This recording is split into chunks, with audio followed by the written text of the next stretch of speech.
السلام علیکم ورحمۃ اللہ وبرکاتہ۔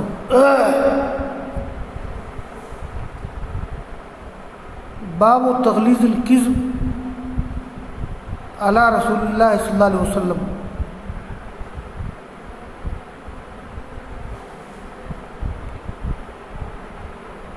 قال حدثنا ابو بکر بن ابی شیبہ قال حدثنا غندر عن شعبہ وقال حدثنا محمد المثنى ابن بشار قال حدثنا محمد بن جعفر قال حدثنا شعبہ عن منصور عن ربعی بن حراش انه سمع علی رضی اللہ عنہ یخطب قال قال رسول اللہ صلی اللہ علیہ وسلم لا تكذبوا علی فإنه من يكذب علی یلج النار۔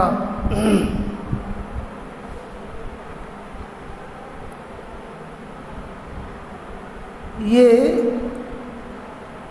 صحیح مسلم کے مقدمے کا دوسرا باب ہے۔ پہلا باب ہو چکا ہے اور یہ تغلیظ کے معنی ہوتے ہیں کسی چیز کو انتہائی برا ثابت کرنا، انتہائی غلط ثابت کرنا۔ تو رسول اللہ صلی اللہ علیہ وسلم پر جھوٹ بولنے کی تغلیظ، یعنی آپ پر جھوٹ بولنا بہت بڑا گناہ ہے اور اس کی بڑی شناعت ہے۔ تو اس باب میں رسول اللہ صلی اللہ علیہ وسلم پر جھوٹ بولنے کو بہت غلیظ اور قبیح گناہ ثابت کیا گیا ہے کہ آپ کے بارے میں جھوٹ بولنا، آپ کے بارے میں جھوٹ بولنے کا مطلب یہ ہے کہ آدمی جان بوجھ کر ایسی کوئی حدیث بیان کرے جو گھڑی ہوئی ہو، جو آپ نے نہ کہی ہو، تو اس طرح کی حدیث کو بیان کرنا یہ انتہائی قبیح، انتہائی غلیظ گناہ ہے۔ میں پہلے تھوڑی گفتگو کر لوں۔ یہ دیکھیے یہاں پھر تحویل سند ہے۔ دیکھیے امام بخاری کے امام مسلم کے استاد ہیں ابو بکر بن شیبہ، ان کے استاد غندر، اور غندر روایت کرتے ہیں شعبہ سے۔ پھر امام مسلم کے استاد محمد المثنى اور ابن بشار ہیں، اور ان دونوں کے استاد ہیں محمد بن جعفر، اور محمد بن جعفر کے استاد ہیں شعبہ۔ گویا شعبہ پر سند جڑ جاتی ہے نا۔ حدثنا ابو بکر و ابی شیبہ قال حدثنا غندر عن شعبہ حدثنا محمد المثنى وابن بشار قال حدثنا محمد بن جعفر قال حدثنا شعبہ۔ تو گویا شعبہ سے اوپر شعبہ عن منصور عن ربعی اور پھر علی تک، یہاں سند کی ایک شاخ ہے، اور شعبہ سے نیچے سند کی دو شاخ ہو جاتی ہے۔ گویا سند میں تھوڑی تحویل ہو جاتی ہے، تبدیلی ہو جاتی ہے، اسی لیے ہاتھ ذکر کرتے ہیں۔ تو قال حدثنا ابو بکر ابی شیبہ قال حدثنا غندر عن شعبہ، ایک سند یہ شعبہ تک، اور دوسری سند امام مسلم ہی سے امام مسلم کے استاد محمد المثنى اور ابن بشار، ان دونوں کے استاد محمد جعفر، ان کے استاد شعبہ۔ تو شعبہ سے اوپر پھر سند ایک ہی ہے، شعبہ سے نیچے امام مسلم تک سند کی دو شاخ ہو جاتی ہے۔ اسی کی طرف اشارہ کرنے کے لیے ہاں استعمال کیا گیا، تحویل۔ علی رضی اللہ تعالیٰ عنہ خطبہ دیتے ہوئے کہہ رہے تھے کہ فرمایا اللہ کے رسول نے لا تکذبوا علی فإنہ من یکذب علی یلج النار، میرے بارے میں جھوٹ نہ بولو۔ آپ نے فرمایا کہ میرے بارے میں جھوٹ نہ بولو، اس لیے کہ جو میرے بارے میں جھوٹ بولتا ہے یلج النار، ولجا یلج ولوجن، آگ میں داخل ہونا، وہ جہنم میں داخل ہوگا۔ دخول میں ولوج میں فرق ہے۔ تو لا تکذبوا علیہ فإنہ من یکذب علیہ یلج النار. اصل میں ولوج کہتے ہیں بڑی مشکل سے داخل ہونا، اور علاج مانے مشکل سے داخل کرنا، اور دخول مطلق داخل ہونے کو بولتے ہیں. یہاں ایک بات میں ذکر کر دوں کہ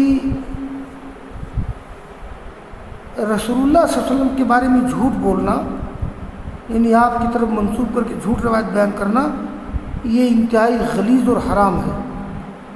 اس پر تمام ائمہ اور محدثین کی اتفاق ہے.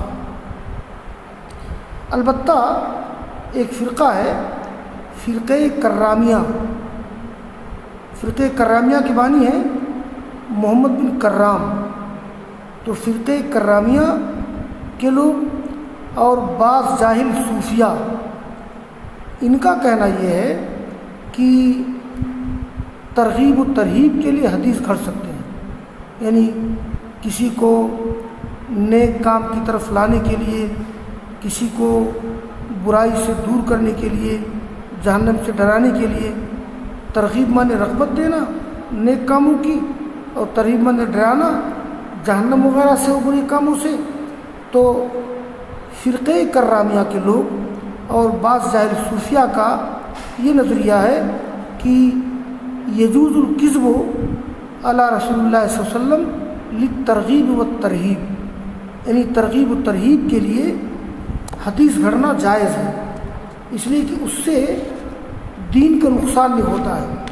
ان کا استدلال کیا ہے؟ ان کا استدلال سن لو. ان لوگوں کا استدلال دو طرح سے ہے. پہلا استدلال یہ ہے، وہ کہتے ہیں کہ ایک ہے کذب لہو، ایک ہے کذب علیہ، یعنی کسی کے بارے میں ایسا جھوٹ بولنا جو نقصان دہ ہو، علی مضرت کے لیے آتا ہے، اور کذب لہو ایسا جھوٹ بولنا جو اس کے لیے فائدہ مند ہو. تو وہ کہتے ہیں کہ اللہ کے رسول نے روکا ہے یہ کذب علی نبی سے، یعنی آپ نے فرمایا ہے من کذب علیہ، جو میرے بارے میں جھوٹ بولے، وہ جھوٹ جو میرے واسطے نقصان دہ ہو تو اس کا ٹھکانہ جہنم ہے. آپ یہ نہیں کہا کہ من کذب علی. تو یہ ایک ان کا ادبی استدلال ہے. لیکن عربی ادب کا اگر مطالعہ کیا جائے تو پتہ چلتا ہے کہ یہ بعض ان کا شاخسانہ ہے، اور یہ غلط ادبی توجیہ ان کی ہے. اس لیے کہ عربی ادب میں اگر کوئی شخص کسی کے بارے میں جھوٹ بولے اور کسی کی طرف جھوٹ بات منسوب کرے، اچھی بات ہو چاہے بری بات ہو، اس کو کذب علیہ بولتے ہیں. جیسے کسی نے کسی کے بارے میں کہہ دیا کہ بھئی وہ ایسی بات کہہ رہے تھے، اچھی بات ہو یا بری بات ہو، تو کہا جائے گا انہو کذب علیہ، انہوں نے ان کے بارے میں جھوٹ بولا ہے. تو یہ کذب علی اور کذب لہو کی تفریق غلط ہے، درست نہیں ہے. کرامیہ اور بعض جاہل صوفیہ کا دوسرا استدلال ہے، دوسری دلیل ہے ایک روایت. یہ ایک روایت اس طرح سے آتی ہے کہ آپ نے فرمایا ہے من کذب علیہ، یہ روایت یہ ہے من کذب علیہ متعمدا لیضل بہ فلیتبوأ مقعدہ من النار. یعنی روایت یہ ہے من کذب علیہ متعمدا لیضل بہ فلیتبوأ مقعدہ من النار، یعنی جو میرے بارے میں جھوٹ بولے جان بوجھ کر تاکہ وہ اس کے ذریعے سے لوگوں کو گمراہ کر دے تو وہ اپنا ٹھکانہ جہنم میں بنا لے. تو کرامیہ کے لوگ کہتے ہیں اور جاہل صوفیہ کہ اگر کوئی شخص جھوٹ بولے ہدایت دینے کے لیے، گمراہ کرنے کے لیے نہیں، وہ جھوٹ بولنا صحیح ہے. اس لیے ان کا کہنا ہے کہ ترغیب و ترہیب کے لیے حدیث گھڑنا درست ہے. تو یہ روایت ہے من کذب علیہ متعمدا لیضل بہ الناس یا لیضل بہ فلیتبوأ مقعدہ من النار، تو اپنا ٹھکانہ جہنم بنا لے. تو ان کا استدلال لیوزل بھی سے ہے۔ تو محدثین نے اس کا کئی جواب دیا ہے۔ پہلا جواب یہ ہے کہ، اور سب سے اچھا جواب ہے، کہ یہ جو اس بارے میں جتنی احادیث ہیں اس میں لیوزل بھی کا اضافہ نہیں ہے۔ اجاب العلماء باجوبۃ احسنها واخسرها ان قوله لیوزل به الناس زیادۃ باطلہ۔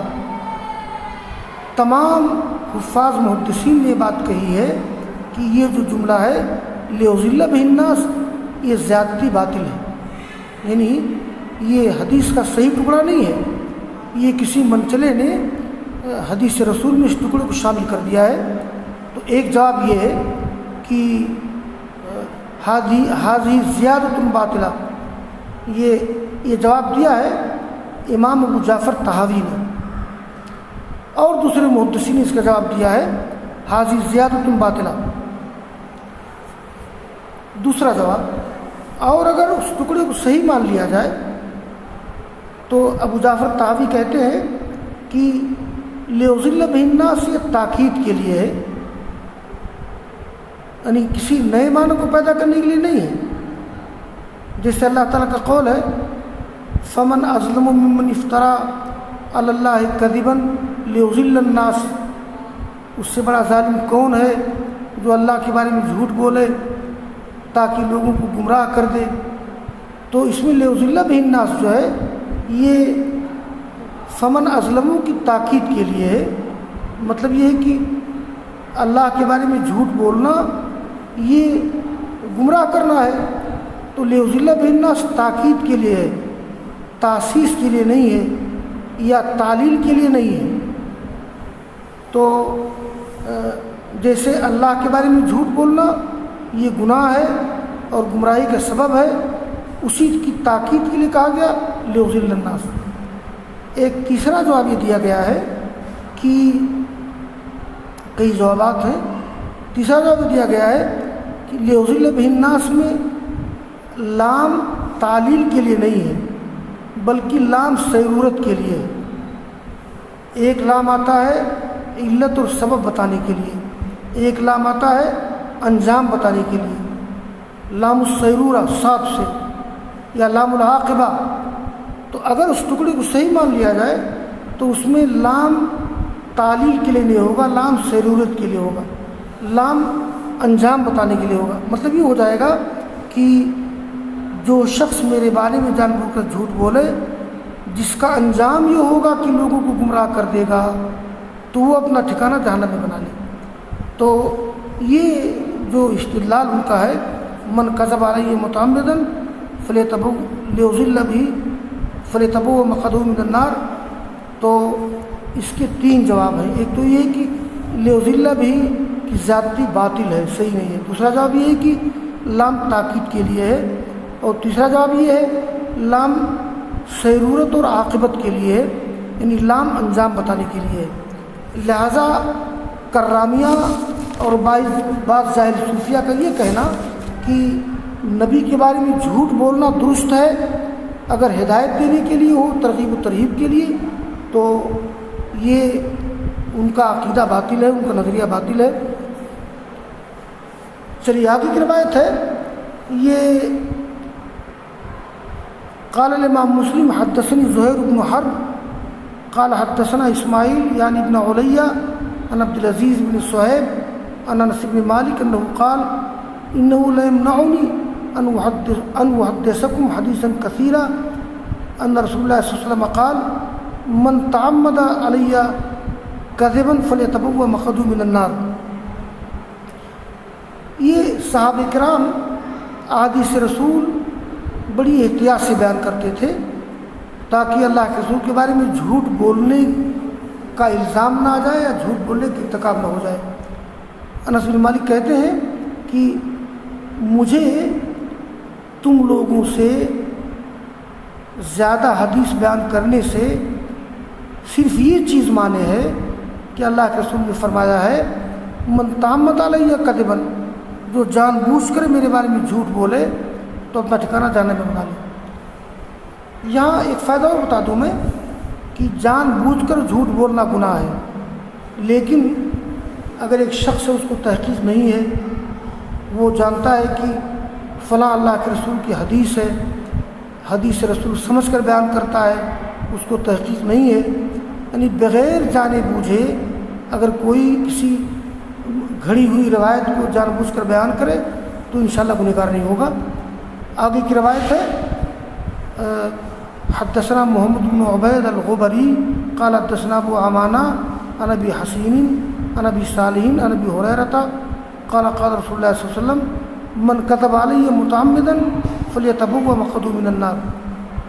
الفاظ تھوڑے بدلے ہوئے ہیں، اور آگے کی روایت ہے کہ حدثنا محمد بن عبداللہ بن نمیر قال حدثنا ابی قال حدثنا سعید بن عبید قال حدثنا علی بن ربیعہ قال اتیت المسجد والمغیرۃ امیر الکوفہ قال فقال المغیرہ سمعت رسول اللہ صلی اللہ علیہ وسلم یقول ان کذبا علی لیس ککذب علی احد فمن کذب علی متعمدا فلیتبوأ مقعدہ من النار۔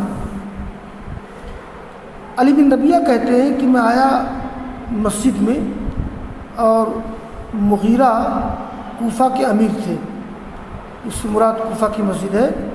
کہتے ہیں کہ مغیرہ نے کہا کہ میں نے سنا اللہ کے رسول سے کہہ رہے تھے میرے بارے میں جھوٹ بولنا تم میں سے کسی کے بارے میں جھوٹ بولنے کی طرح نہیں ہے۔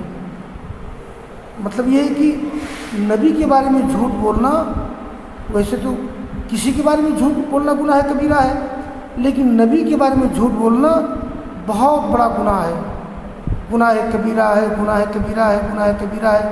اس لیے کہ نبی کے بارے میں جھوٹ بولنے سے دین کو نقصان پہنچے گا، دین خراب ہو جائے گا۔ اس لیے آپ نے کہا کہ بھائی میرے بارے میں جھوٹ بولنا یہ تم میں سے کسی کے بارے میں جھوٹ بولنے کی طرح نہیں ہے۔ ہاں ہیلو،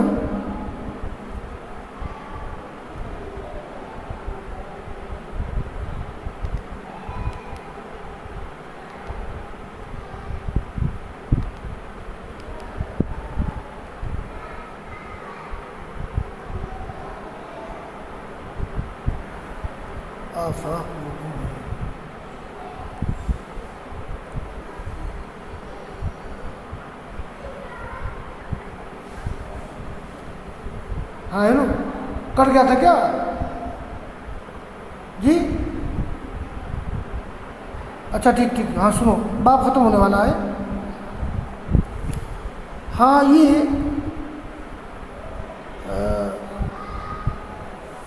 علی بن ربیعہ اسدی کہتے ہیں مغیرہ بن شعبہ سے روایت کرتے ہوئے کہ اللہ کے رسول سے اسی طرح سے وَلَمْ يَذْكُرْ إِنَّ كَذِبًا عَلَيَّ لَيْسَ كَكَذِبٍ عَلَىٰ أَحَدٍ، یہ ٹکڑا نہیں ہے، مطلب ایک دوسری سند سے ہے من کذب علی متعمدا فلیتبوأ مقعدہ من النار، تو دوسری سند میں یہ ٹکڑا نہیں ہے کہ ان کذبا علی لیس ککذب علی احد۔ تو یہ ہو گیا باب۔ اس سبق کا خلاصہ یہ ہے کہ رسول اللہ صلی اللہ علیہ وسلم کے بارے میں جھوٹ بولنا، جھوٹی حدیث گھڑنا اور بیان کرنا یہ انتہائی غلیظ اور قبیح گناہ ہے، جس پر سارے ائمہ فقہاء محدثین کی اتفاق ہے۔ البتہ فرقہ کرامیہ اور بعض جاہل صوفیہ کا نظریہ یہ ہے کہ ترغیب و ترہیب کے لیے حدیث گھڑ سکتے ہیں، اور اس کے لیے ان لوگوں نے استدلال جو کیا ہے کہ من کذبہ علی اور کذبہ لہو میں فرق کیا ہے، وہ فرق بھی غلط ہے، اور جو ان کا استدلال ایک دوسری روایت سے جس میں ہے لیضل بہ الناس، تو میں نے بتایا کہ وہ زیادتی صحیح نہیں ہے، اس کے میں نے 3 جوابات دیے ہیں۔ تو بہرحال یہ فرقہ کرامیہ اور جاہل صوفیہ کے علاوہ پوری امت کا اتفاق ہے کہ نبی کے بارے میں جھوٹ بولنا، جھوٹ حدیث کرنا یہ صحیح نہیں ہے۔ اللہ تعالیٰ ہم سب کو اللہ کے رسول کے بارے میں جھوٹ بولنے سے بچنے کی توفیق عطا فرمائے، اور ہم کو تحقیق کے ساتھ روایت بیان کرنے کی توفیق دے۔ وآخر دعوانا ان الحمد للہ رب العالمین۔